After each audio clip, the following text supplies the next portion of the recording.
Bismillahirrahmanirrahim. Assalamualaikum warahmatullahi wabarakatuh. Selamat pagi, selamat siang, selamat sore, selamat malam. Dimanapun kalian berada, semoga kita semua selalu berada dalam lindungan kasih sayang Allah Subhanahu wa Ta'ala. Amin ya Allah ya Rabbal Alamin. Pada kesempatan kali ini kita akan membahas tentang sifat-sifat Allah yang merupakan materi kelas 7 bab kedua ya, untuk materi akidah akhlak kelas 7 tentang sifat-sifat Allah. Sifat-sifat Allah pada hakikatnya terdiri dari 3 sifat, yaitu sifat wajib bagi Allah, sifat mustahil bagi Allah, dan sifat jaiz bagi Allah. Namun pada pertemuan kali ini kita akan bahas terlebih dahulu bagian yang pertama, yaitu sifat wajib bagi Allah. Ada yang tahu apa itu sifat wajib bagi Allah?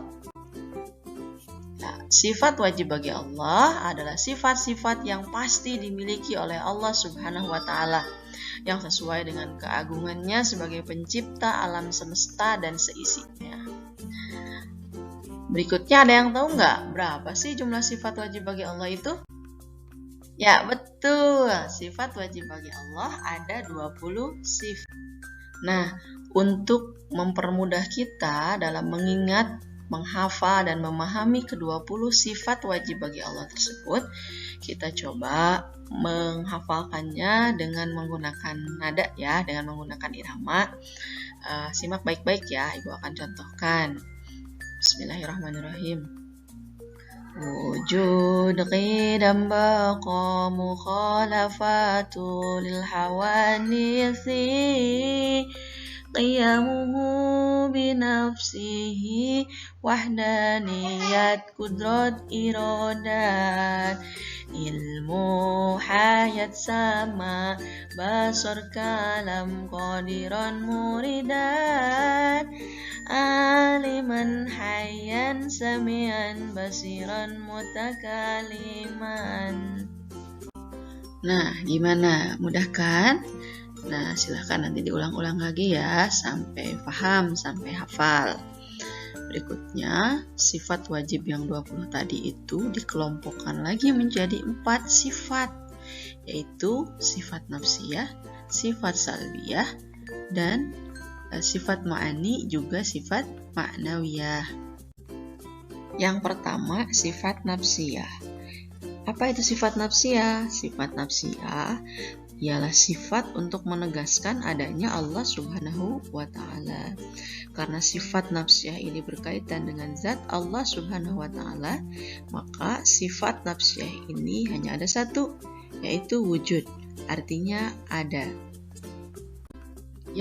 Yang kedua yaitu sifat salbiyah.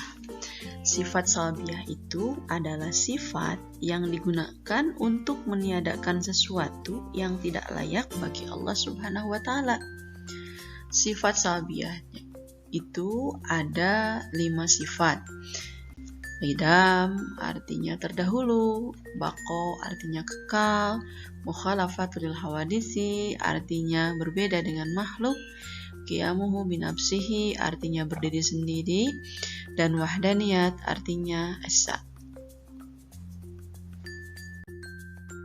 Selanjutnya yaitu sifat ma'ani. Sifat ma'ani adalah sifat yang pasti ada pada zat Allah Subhanahu wa Ta'ala. Sifat-sifat ma'ani ini adalah sifat-sifat yang juga dimiliki oleh makhluk. Namun, bedanya jika yang memiliki sifat ini Allah, maka sifat ini tidak terbatas. Sedangkan jika yang memiliki sifat ini adalah makhluk, maka sifat ini terbatas. Kita ambil satu contoh ya. Misalkan basor, artinya melihat. Allah Maha melihat. Manusia pun punya sifat bisa melihat, cuman melihatnya Allah itu tanpa batas. Ya, sedangkan penglihatan manusia itu terbatas, dibatasi oleh ruang dan waktu. Dibatasi oleh ruang dan jarak gitu ya. Dan yang terakhir yaitu sifat ma'nawiyah. Apa itu sifat ma'nawiyah? Sifat ma'nawiyah yaitu sifat yang selalu tetap ada pada zat Allah Subhanahu wa Ta'ala dan tidak mungkin pada suatu ketika Allah tidak bersifat demikian. Kita ambil salah satu contoh ya, misalkan sifat hayyan. Ya, Allah bersifat hayat, hidup. Juga hayyan, akan selalu tetap hidup. Sami'an, Allah maha mendengar dan akan selalu mendengar tanpa ada titik henti Allah mendengar. Nah, selanjutnya kita bahas mengenai dalil yang menguatkan adanya sifat-sifat wajib bagi Allah. Kita lihat dari segi dalil akli dan juga dari segi dalil naklinya ya. Yang pertama, sifat wujud. Secara akal kita bisa membuktikan adanya alam semesta ini. Ya. Secara akal kita bisa tahu dan bisa paham bahwa adanya sesuatu yang ada di sekitar kita itu karena ada yang membuat. Nah, begitupun dengan alam semesta ini. Alam semesta ini ada, juga ada yang menciptakannya dan tidak mungkin ada dengan sendirinya. Dan yang menciptakan alam semesta beserta isinya itu adalah Allah Subhanahu wa Ta'ala. Berikutnya, dilihat dari segi dalil nakli. Kita lihat dalam Quran surat Ali Imran ayat 2. Bismillahirrahmanirrahim. Allahu la ilaha illa huwal hayyul qayyum. Allah tidak ada Tuhan yang berhak disembah melainkan Dia, yang maha hidup, yang terus-menerus mengurus makhluknya. Kidam artinya terdahulu. Ya. Akal sehat mengatakan bahwa tukang kayu lebih dahulu ada daripada meja yang dibuatnya. Nah, begitupun Allah Subhanahu wa Ta'ala sebagai pencipta alam semesta, tentu Dia lebih dahulu ada sebelum ada alam semesta ini. Quran Surah Al-Hadid ayat 3. Bismillahirrahmanirrahim. Huwallahul awwal wal akhir wal zahir wal batin wa huwa bikulli syai'in alim.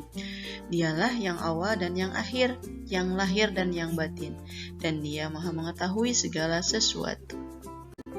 Dalil untuk sifat baqo. Baqo itu artinya kekal. Semua makhluk ciptaan Allah itu akan rusak. Nah, sedangkan Allah sebagai pencipta tidak akan pernah mengalami kerusakan. Allah Subhanahu wa Ta'ala akan kekal selamanya dan tidak akan pernah mati. Dalam Al-Quran surat Ar-Rahman ayat 26 sampai 27. Kullu man 'alaiha fan wa yabqa wajhu rabbika dzul jalali wal ikram. Semua yang ada di bumi ini pasti akan binasa dan tetap kekal zat Tuhanmu yang mempunyai kebesaran dan kemuliaan. Mukhalafatu lil hawadisi, berbeda dengan makhluk. Allah memiliki sifat yang sempurna dan istimewa. Sifat Allah berbeda dengan sifat makhluknya. Tentu ya kan, setiap yang mencipta pasti akan berbeda dengan yang diciptakannya. Quran surat Asy-Syu'ara ayat 11. Bismillahirrahmanirrahim. Laisa kamitslihi syai'un wa huwas sami'ul basir. Tidak ada sesuatu pun yang serupa dengan Dia, dan Dialah yang maha mendengar dan melihat. Qiyamuhu binafsihi, berdiri sendiri. Allah sebagai pencipta alam adalah maha kuasa. Dia tidak memerlukan bantuan dari kekuatan lain karena mempunyai kekuatan yang ada pada dirinya. Quran surat Al-Ankabut ayat 6. Bismillahirrahmanirrahim. Wa man jahada fa inna ma yujahidu li nafsihi innallaha laghaniyyun 'anil 'alamin. Dan barang siapa yang berjihad, maka sesungguhnya jihadnya itu adalah untuk dirinya sendiri. Sesungguhnya Allah benar-benar maha kaya, tidak memerlukan sesuatu apapun dari semesta alam. Wahdaniyat artinya esa. Manusia dituntut untuk meyakini bahwa wujud Allah Maha Esa. Sekiranya ada di langit dan di bumi Tuhan-Tuhan selain Allah, tentulah keduanya itu telah rusak dan binasa. Quran surat Al-Ikhlas ayat 1.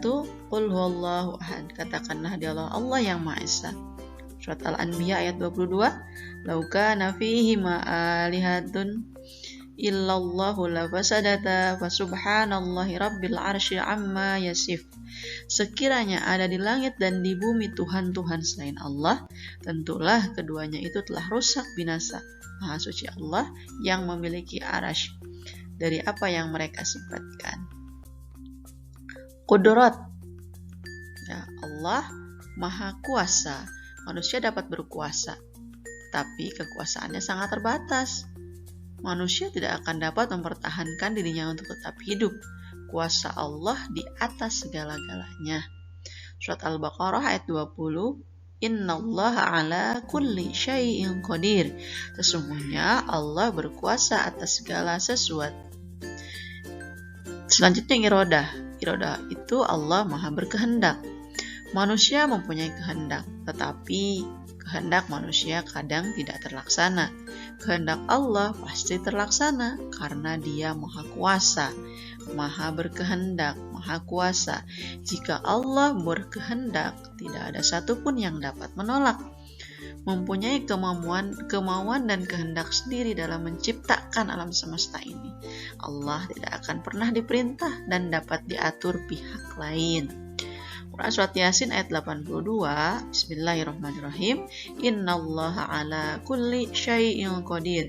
Sesungguhnya perintahnya apabila Dia menghendaki sesuatu hanyalah berkata kepadanya, jadilah, maka terjadilah.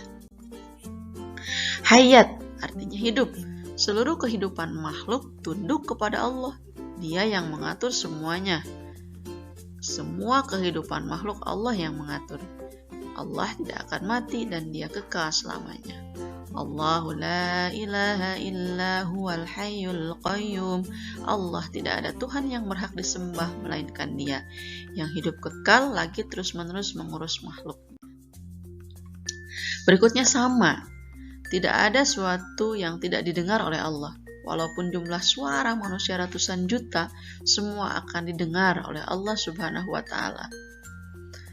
Quran Surat Ali Imran ayat 2. Innallaha sami'un alim. Sesungguhnya Allah Maha mendengar lagi Maha mengetahui. Basar, Allah Maha melihat. Allah melihat segala sesuatu, baik yang besar maupun yang kecil, baik itu yang dekat ataupun yang jauh, yang tersembunyi, yang terang-terangan, tanpa bantuan alat untuk melihat. Penglihatan Allah tidak ada batasnya. Teknologi manusia yang paling canggih pun tidak mungkin dapat mengimbangi penglihatan Allah Subhanahu wa Ta'ala.